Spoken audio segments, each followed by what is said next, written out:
I don't know about you, but these days it feels like the world and our lives are moving at hyper speed. The all-new Nissan Murano is an unapologetic refuge amidst the hustle and bustle. In the Nissan Murano, you can take a beat, catch your breath, and re-energize. With its elevated modern interior and bold new exterior, this vehicle stands out. Its massaging leather-appointed seats melt away the tension of a busy day, adds to that feeling of refuge. Optional features like panoramic moonroof that adds tons of natural light to its roomy cabin, and ambient lighting sets the right vibe. So crucial in dreary winter days. The Bose premium sound system helps you escape further into your favorite music. The Nissan Murano and all its features gives you the greatest rush, while not feeling like you're rushing at all. Find your moment of calm in the all-new Nissan Murano. Drive the all-new 2025 Nissan Murano today. Features listed or available upgrades. The following podcast is brought to you by Iconic Nation Media. Hello and welcome back to Level Up Podcast. I'm your host, Kimberly Levy. Today, I want to talk to you about 3 ways to immediately increase your self-confidence. Also, I want to apologize for my voice because I finally got it back, but it still sounds weird. So just FYI, apologize for that in advance. Now, the reason why I chose this as a topic is because I really feel strongly that so many people out there do not operate from a place of being 100% confident in themselves. And I think that becomes detrimental to all that they touch in their life. It becomes detrimental to their friendships, to the way that they conduct themselves at work, if they work, or if you're staying home, just the way that you interact in group settings. Say, for example, if you're part of a PTA or a church group or some other organization, just the overall way that you carry yourself is not optimized. And I think that in settling for less than perfect self-confidence, you're really doing yourself and others around you a big disservice. Okay, so the 3 ways to immediately increase your self-confidence. So I think the first one is one that really is the foundation. And this is something that I don't think most people take the time to do. So really getting clear on what is your blueprint for your life. What does good look like for your life? If you are not 100% self-confident, it's probably because the way you are today, your overall way of being, is not in alignment with either what your deepest desires are or your highest potential. And that drives a lot of deficiencies in your self-confidence. You're not truly living up to who you are meant to be. The very first step is understanding what good looks like. So you have to work backwards. If you don't know what good looks like and you haven't taken the time to truly define that in your mind, you're going to struggle to build self-confidence because you're like, how do I do that? It's so vague. It's so broad. It's so woo-woo. So you have to get really clear and really specific with yourself. One way you can do this, and I have an exercise and a template that I can make available to you. And basically what you do is come up with, say, 4 or 5 categories in your life that are important to you. So for example, your marriage, that's one category, or like love relationships if you're single, your fitness, your spirituality, if that's something that's important or not, your career, your hobbies. So come up with a couple key areas that only you define to be important. And then, and another one you could add is parenting, like your relationship with your kids, and so as you go through each category, you need to think, if I could not fail in these areas, failure is not even a risk. There's no real risk here. What would that look like for me? So for example, if you're talking about, let's just say you've been married for 10 years and you're like looking at it like, well, I'd love to be in love. I'd love to be in love again. And I'd love that feeling of butterflies. Then you write that out and say, like, I want to feel madly in love with my spouse. And then you think of, okay, well, what are some action items that I can take? So give me 2 or 3 steps that you can take to really focus on nurturing and fostering that type of setting. So here's an example. The action steps would be step 1, make sure that we both do one hobby together a week. A second action you could take is hang out with other couples, other married couples that are madly in love.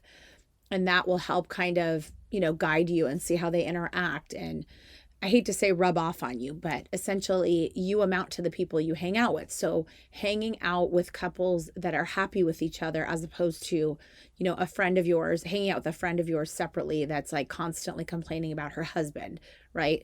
And so all of these words that are around you have a real impact as you're listening to your friends. So surrounding yourself with happy couples, that would be a second one. A third one would be come up with a fun date night, right? And make it every Friday or every Saturday. Okay. Or another one could be come up with like a couples trip, like a getaway to, somewhere local for a couples massage. Whatever it is, come up with it and write it down. And then you go to the next one, and it's like your career. If you're sitting in a job that you absolutely hate, you're not super happy and you're not super confident, because you're essentially accepting that you hate this job, and you have to really understand and unpack that. So this is where you really sit down and say, okay, I'm in this job. I hate it. If I could take any other job, what would make me so excited to do? And you would write it down, and you can name the company. So then you could come up with kind of your strategy, right? Like, okay, maybe I need to, step 1, draft my resume. Step 2, apply to X amount of companies in this space. So for example, you might be career switching, right? From one industry to the next. Step 3 could be take informational interviews with other people that you find on LinkedIn or that are in your network that are in the industry that can help you take steps towards getting into a new industry, right?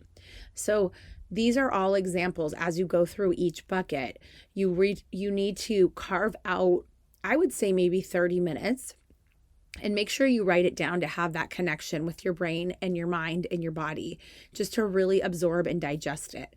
And once you get really clear on, say, these 4 or 5 key areas, then you finally are like, okay, like it will completely, just taking time, if you do nothing else in this whole podcast, just doing that one exercise will transform your life.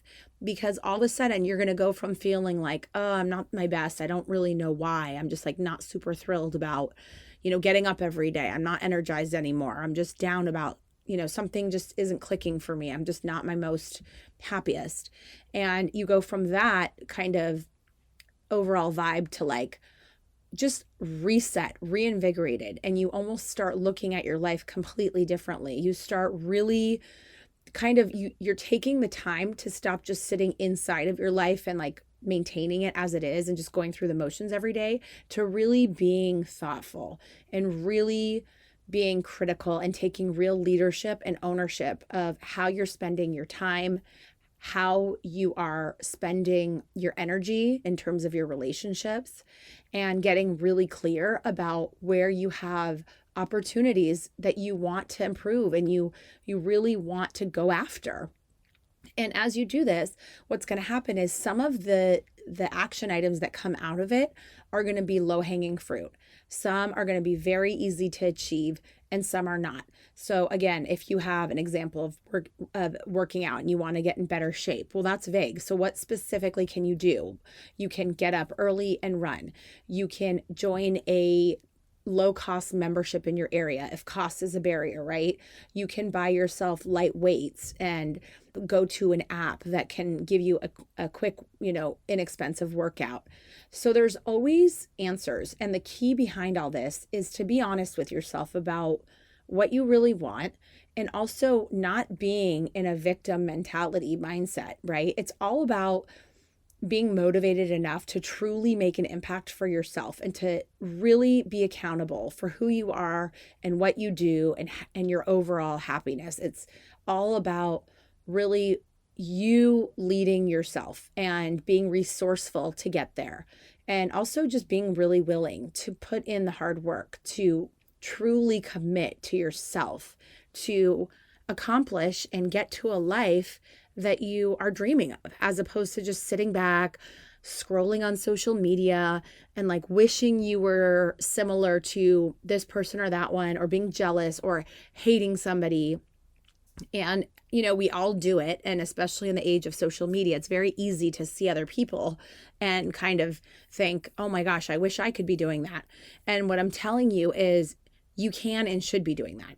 So, just really taking ownership and understanding that the game of life is really about you and yourself. It's not about anybody else. It's not about competing with somebody else. It's not about blaming people for where you're at in your life, despite any trauma. Maybe one of your first steps needs to be going to therapy. Maybe you had a really traumatic event that is very much blocking your ability to access other parts of yourself. So for example, maybe as you're going through the relationship part, like bucket, and you're saying, I really want to be in love, and you're thinking about it, you might actually uncover that, look, I'm not as in love because I'm not being as raw and open with my partner because of some past trauma that I have not dealt with, right? And so maybe your action item in that case is more about you and less about the actual relationship.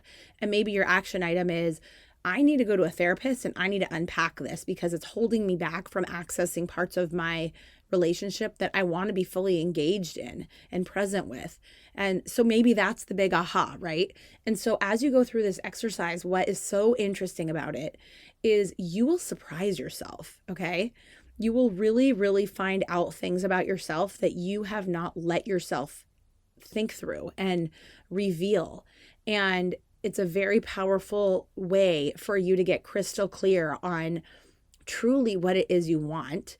And then also what it is that you can start taking action on. That next step becomes the key. And that's what leads me to your second step.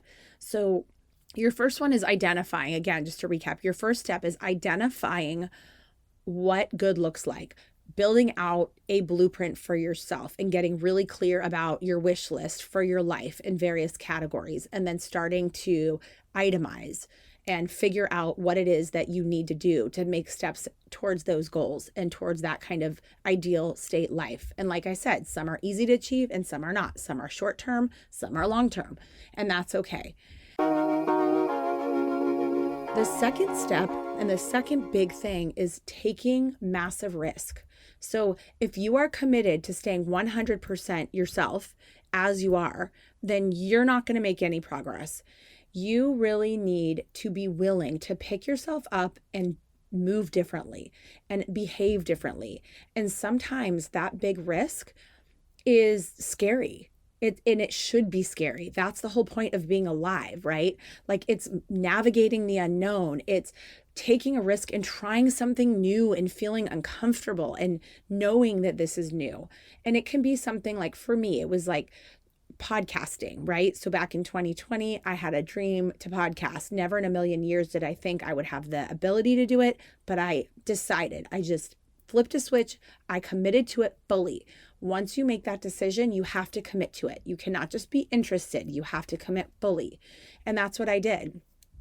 And it was so difficult to really take such a big risk, because not only was it my time and my energy, as an example with the podcasting, but it was also just, trying to not care about what other people think around you. So I assure you, I had many podcast episodes that were probably not the best sound quality. People were probably laughing at me behind my back. They probably didn't like what I had to say. And I did not care. I did not give out that energy and power to other people. And this is the thing that I think is so important.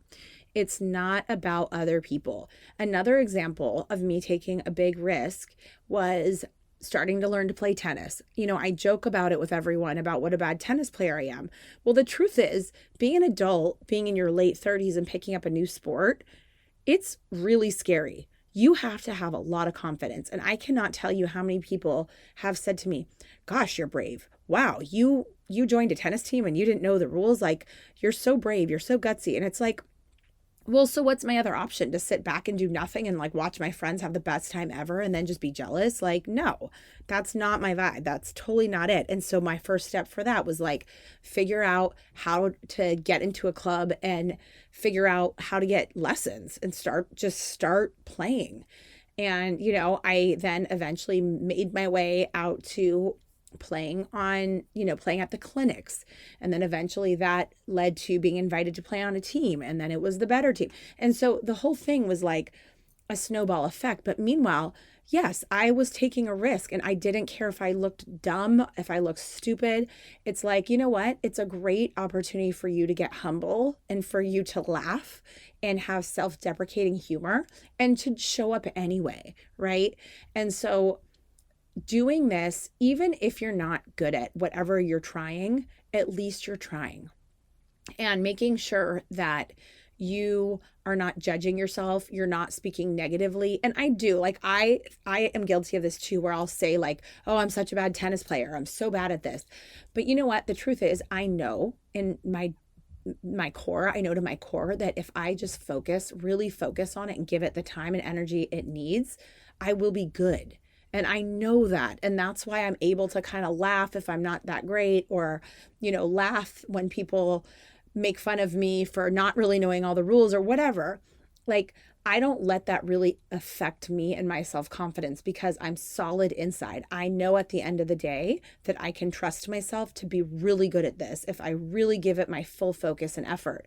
And again, this is where I'm saying you have to commit to these things. You can't just loosey-goosey, okay, I'll do something one-off one day and just hope that all of a sudden my life is transformed. Like, no. When I say take risks, it doesn't mean do it just to check a box. It means really give your full-fledged effort, roll up your sleeves and execute the hell out of whatever it is you're trying. And again, going back to the podcast thing for me, that starting a podcast by yourself is so technical and so challenging when you have zero background in it, especially when you're used to being the behind the scenes person, you have a corporate job, like having no knowledge or training or help or anything, and to really roll up your sleeves and say, okay, what equipment do I need? How do I plug in the equipment? How do I work the equipment? Just the equipment alone is multiple weeks of figuring it out when you have no idea what you're doing. And you have to be relentlessly focused and driven, which is why I go back to step one, where your blueprint is so important, because whatever you're choosing to commit to, you need to be stoked to be trying to do it. You really need to be passionate and authentically excited to be trying to acquire your new skill or to pivot in whatever the direction is. These steps are scary and they're hard and it requires hard work. And why is that relevant to a podcast where we're talking about increasing your self-confidence? Because self-confidence comes from putting in the hard work, period. If you work harder at something and you hit a tennis ball 100 times versus the person next to you that hits it 5 times, then you're going to have way more confidence. Or if you only show up for yourself once a month for your tennis lesson, I'm just using tennis. I hope this, you understand. I'm just making some kind of clear comparison. But if you only show up once a month for tennis, as opposed to knowing darn well you should be practicing 2 to 3 days a week, and I'm guilty of this personally, you are not as confident when you step on that court for the game. Because why? You haven't put in the time and the effort. And that is the truth of the matter. And you know it. And it's not about other people. It's about you, right? So when you, on the flip side, say, no, I am showing up 2 to 3 days a week because I am committed to doing well on this new tennis team or to really becoming a good player, then what you do is, okay, what does that mean? How do I get out on the court 2 to 3 times? So for me, I would go out and I would practice my serving by myself. I would also rent a ball machine by myself. So I would do that 1 day a week. Then I would show up to a clinic as a second day. And then maybe a third day, I'd get together a group of friends and we would practice and do like a practice match. So that would be my third day, right? So the point is, it's like my dad would always say, he always says like, you're only kidding yourself. So the whole thing about confidence comes from not just you coming up with what good looks like and then say, yeah, I want to do it and I want to start doing it. It's the doing it part, right? That's always the hard part. And And I really believe the first step of getting clear on what it is you should be focusing on, focusing your time and attention on, is the foundation. So these build on each other. And so again, taking a risk when you are more mature, you're not 12 years old, you're not 20 years old, you might be 30, 40, 50 plus, is very scary. And there's a lot of reasons as far as why it's harder and scarier to take risks the older you get. And it's neuroscience, really. It has to do with the synapses in your brain not being as flexible. Getting clear on what it is that you're really, really excited to get going on, and then really taking the actual steps to start doing it, and not worrying about what other people think, and not being afraid to spend the money to do it or carve out the time to do it. You're committing to it. It's in your calendar. You book it in your calendar. You make sure that you make time for whatever it is, right? And that's where the magic happens. It's the actual doing of it. Again, look, I'm a mom of 3. I have a business. I have a family. I have a house. I could make every excuse in the world to not do so many of the things that I want to be doing, because I have enough to do to take care of everybody else. But this is about taking care of you. And that's the step that I think a lot of people are missing, especially as you move into parenthood, because so much of parenthood is just survival, right? We're just surviving a lot of times. Our kids are difficult sometimes when they're cranky. You've got to set everybody else to be successful in their day. And it takes a lot of work, and that's not trivial. But still, if you miss the part about you, you're really not helping anyone, because you're really pouring from an empty cup and you're just not happy. And who wants to live like that, right? Like, if you have full potential and you're not moving towards it, you're wasting your time. You're wasting your life. And I just get really passionate about this, because I think it's really sad that people don't really take the time to learn about who they want to be. And then they don't have the confidence and the discipline to really focus in on becoming the best version of themselves. And I just think the world is at a huge disservice when you have people walking around that are essentially operating at, 30%. And that's just no way to live, right? You deserve better than that. You deserve to walk around with a pep in your step, with a giant smile. Even if you sucked hard at what you're trying to do, at least you showed up for yourself. And in showing up for yourself and failing, you are building confidence. You are learning how to be better. You are building momentum for what it is that you want to be moving towards. And you are building confidence because you promised yourself you were going to be working towards this thing, and you did it, and you showed up for you. And that truly is priceless. And so taking a risk is so important. Being uncomfortable is so important. Staying still and staying small is not it. That is not how I live my life, and it's not how I want you to live yours. Okay, so the third big step to building confidence, and this is really a great one too, is in addition to getting clear on what you want and having that blueprint, and then step 2, taking the risk and truly starting to execute on it. The third big one is adding people to your life that really are great at what you want to be great at. And I kind of gave you an example on the relationships, right? In the marriage setting. So again, if your marriage is something you need to focus on, be very, very intentional about who you choose to surround yourself, both in your own time and as, couples friends. Hang out with happy couples if that is something that you want to elevate on, and observe them. How do they talk to each other? How do they consider each other? How do they, speak about their spouse to others? Are they proud of each other? And really just pay attention to the way that they behave. And, on the opposite end, you can observe people that you don't necessarily want to be like. Like, you might have couples around you that you're like, oh gosh, they always bicker. I don't want to be like them. They talk crap about each other. It's not healthy, so on and so forth. Or you could be around a couple that you're super inspired by, and just, you're like, oh my God, they just respect each other so much. They love each other so much. Just the way that he holds her hand as they're sitting across the table from us is just adorable. And then you can do that, So all these like little things that you learn from other people that are the way that you want to be are so important. And it also makes it so much more achievable. So on a business sense, let's say it's not relationships, say it's like business sense. If you are someone that wants to elevate your business life, then you need to go out there and find people that are doing something similar or have done it and can impart wisdom. Add people to your life that will share. And I will tell you something, people that have accomplished greatness are thrilled and happy to pour into others. Why? Because they are very self-confident and they know how hard it can be to get to the point that they have gotten to in terms of success, whatever that looks like in the context of what you're thinking about. And they're happy to pour into others and to give a helping hand.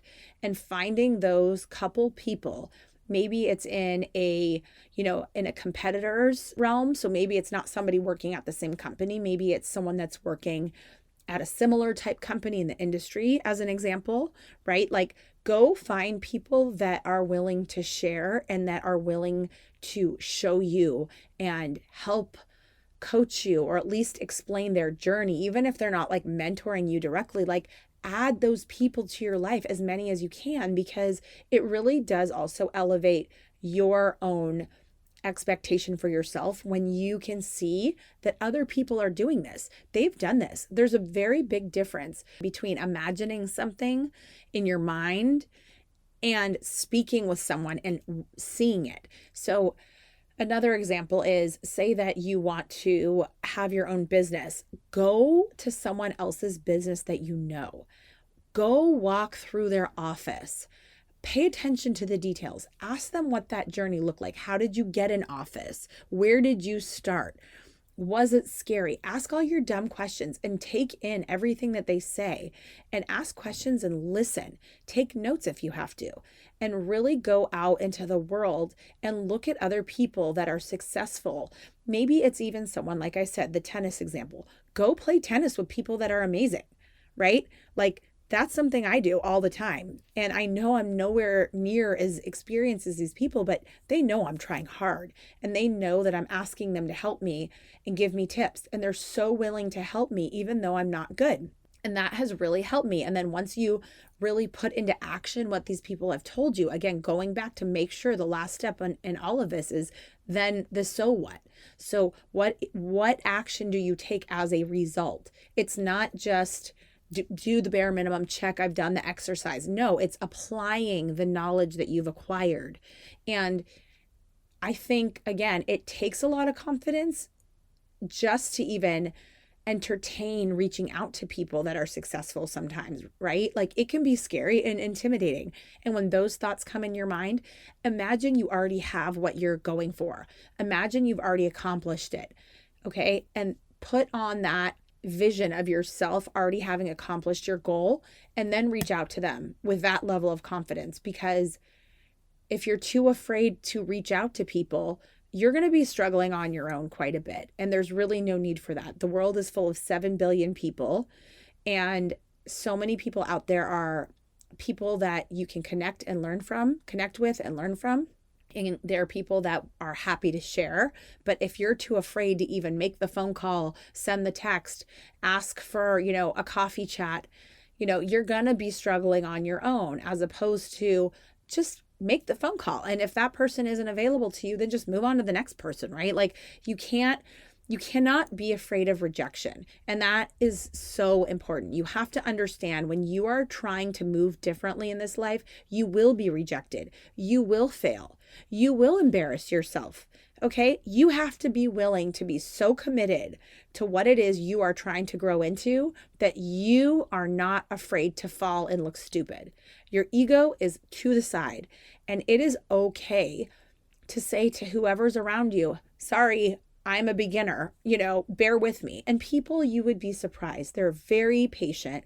They're very loving when you say that very honestly, like, I'm new at this, I'm trying hard, or this is scary for me, or I don't know about this industry. Can you share? Or I have a blind spot on this part of this business. I just had a discussion today with a great friend of mine, and I specifically asked her questions about areas I don't know about. And I specifically said, I know about this in the space. I don't know about this other huge piece. Some people, I think many people out there would be very embarrassed to say, I don't know about this other huge piece, right? And I'm able to ask those people and have those conversations because I'm not embarrassed to be the new guy. I'm not embarrassed to say I'm a beginner and I'm trying to get from point A to point B. Can you help me fill in some of the gaps, right? Like, give me the roadmap, give me the highlights. Am I even on the right highway, right? Like, don't be afraid to ask questions. Ask questions from the people that are good at what it is that you are trying to get to. So those are probably the three biggest ways that you can easily today start building confidence. Come up with your blueprint. Come up with your key action items from the blueprint. For me, I even actually classify them as short-term and long-term. So like, for example, if there's something I can start immediately, that's green. I highlight it in green. Then if it's something that I think will take some time, it has to be yellow. Okay.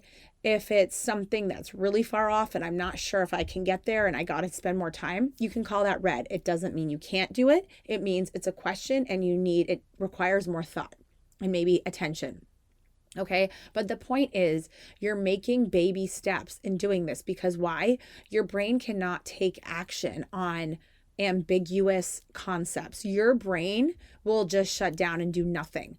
And that is the lazy, easy, safe approach. And that's the way that you remain stuck. And that's the way you remain the same. So you have to be able to get crystal clear. And I love the saying, complexity is the enemy of execution. I'll say it again. Complexity is the enemy of execution. So the key in step 1 to get all of this going is get clear on what it is you're trying to accomplish. Get really clear, and you don't need to tackle all 5 things at once. Now, I will tell you this, the exercise works because I did my blueprint in 2020 and I wrote down a number of things. And I can tell you today I have accomplished a very large portion of what I had written down. And since then I've refreshed and I've updated it, right? But I would never have been able to get clear on these items if I did not take the time to be intentional about what it is my true dream life looks like. And I was not honest when I wrote that down. And I'm encouraging you to really be deliberate with how you choose to spend your life on this planet, because it is not forever, my friend. As sad as that is, it is not. And again, if you're a parent, if you're a son or a daughter, if you are a sibling, if you're a friend, the world really needs you to be your best. I tell you guys this almost every week, and it's because I really believe it. I think if everyone individually took accountability for who it is that they are and how they contribute and how they show up and how their energy is every day, and we all truly were working to be our absolute best and had absolute clarity on what we were trying to accomplish in this life, the world would be completely different. So I'm asking you to take accountability for your own happiness and your own confidence. And I'm telling you now, there is no better feeling than walking into a room with a giant smile and your head held high and feeling and looking your best, feeling rested and hydrated, fit and accomplished, even if you're not to your end goal, but you know you're trying. And my friends, I'm not even close to where I want to be in this life, but I will die trying. I will tell you this. I will outwork anybody. I am not afraid to try. I don't have an ego. I'm not afraid to try something new and take a big risk. I'm not embarrassed to be the new person. And I'm also one of the most confident people I know. And people ask me all the time, how are you so confident? And these are some of the underpinnings of what I really believe in. And it truly comes down to just you. It's you becoming as solid as you possibly can on your own 2 feet. But again, you're not going to get there if you're not clear on what you're trying to do and where you're trying to go. So I hope that these 3 steps speak to you, and I hope that you understand you are worth it. You are worth it. There is a reason why you're listening to this. There is a reason why you're contemplating actually doing this. And it's because deep down inside, you know there's a part of you that is dying to come out, and it is envisioning greatness, and you have not started, and you know you need a push, and you know you need to start, but you're not totally clear on how. And now you are clear. I've given you very simple tools to go out and candidly transform your whole life just from this. Even if you listen to nothing else, these 3 steps alone, I guarantee, will bring you to a whole different place in your life. And it's worked for me. I know for sure it will work for you. And I wish you all the best. I want nothing but the best, the most success, the most confidence for you and your family. I want you to show up for everyone the best way you possibly can. And your family and friends need you to show up that way. So with that, if this episode is helpful in any way to you, can you please follow? Make sure you download the actual episode. Follow the podcast so that you get notified. So that's the plus button on Apple. I think it's follow on Spotify. And go ahead and share it with your friends. Post it, comment, DM me at Kimberly Lovey. And also, can you please leave me a review, a 5-star review? I would love to really get more reviews just because I get so many points of feedback from folks, and I need more reviews to showcase that I'm making an impact, and I just would really appreciate if you could return that as a gift to me. So with that, thank you very much for your time today, and I hope that you go off and do something amazing. All right, that is it for today. Now, as you know, some of our best conversations actually happen after the show. So I want you to find me on Instagram at Kimberly Lovey and let me know your thoughts about today's show. You can screenshot this episode and let us know what your biggest takeaway was and tag me at Kimberly Lovey and we can share it on our stories. I will see you again, same time, same place next week.